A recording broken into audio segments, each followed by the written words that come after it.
So, hello guys, it's me again, Camelia Flores. So for today's video ay magpupotoshoot nga ni kami ni Bibi kay 5 months old na nga ni ang aking baby langga. Ay syempre na maparigo muna nga niya kay tigadto nga ni muna ak sa lawang kay nagprepare muna nga niya. Kaya kayong dalawa dyan, bantay muna ang tita sa patata na kun. Kaya babay muna Bibi. At yun na nga ni, kay parigo na nga ni ako. Tapos timelapse lang yan diba? Tapos na ako maligo at ito na ang aking postura nga ni.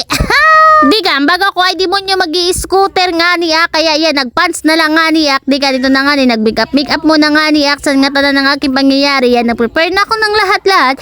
Basi nga ni, katima ng lahat ay makakadto na nga niya sa lawang Northern Samar na iyon.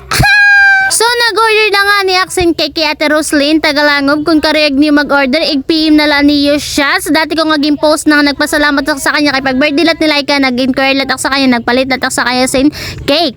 Ang kanya cake dye marasa, tapos ang kanya pinakatinapay marasa talaga. Yan na nga ni tikato na nga niya kanya sa lawang kay kukuhaon ko nga na ako gin-order nga pansit. Yes, dye. Nag-order la talaga kami pansit nga ni kaya basi si nanay diri na nga ni magniluto kay basi diri siya mapagal. Nag-order na nga sa LG sim pansit, tapos chicken, tapos sin sayo uman nga kay base nga nag-celebrate la ang pag 5 months old ni baby. Hay nako.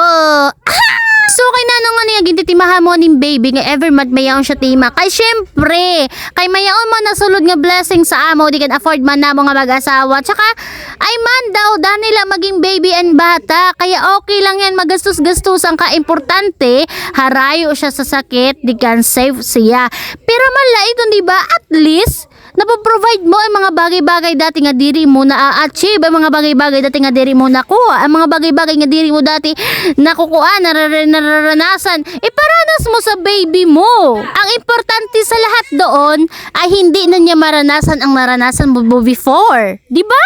Kaya maging thankful ka na may mga blessing na umaabot sa imo. Share your blessing. Di ba? Di ba? So yan na, adi na nga sa balay, adi naman ako pinambalo, tapos adi naman ang aking palangga sa buhay. Bulaga! Ay, sis mo na, di ba? Ginadawa kaya hindi magiging useless ang mga bagay na pinambibili ko sa kanya. Kaya napaka-thankful lang kay may nakpatata nga pugi, di ka matawaon. Siya ang nagpapatanggal sa gool ko kapag mayaon ak mga problema, siya nagpapatanggal si Ton. Kaya wari akarapatan para magreklamo sa buhay, kay siya ang blessing nga ginhatag sa ako ni Lord. Kanya naman ay mag-i-start na kami sa amo pictorial. Abuta, sige, abuta. Abuta daw, abuta, handaw. Sige, abuta, habuta. Easy. Easy. Ah, sige. O diba, nakukuluan niya kung paano ko siya pag pinatawaon para lang makuhaan si picture nga mabaysay. Pero nakukurian talaga kasi siya nagtatawa-tawa kay nalingat nga ni siya sang kukumilo. Tapos ito nga ni after ko nga ni siya picturean si nakaigagim. Try ko siya nga nakalingkod tapos pinatawa ko siya. Hindi talaga siya nagtatawa dahil kay gusto nga niya nga ni magkulaw sin kukumilon. Kaya sabi ko sa kanya, sige higda ka na lang dyan kay pipicturean na lang nga ni talaga kita.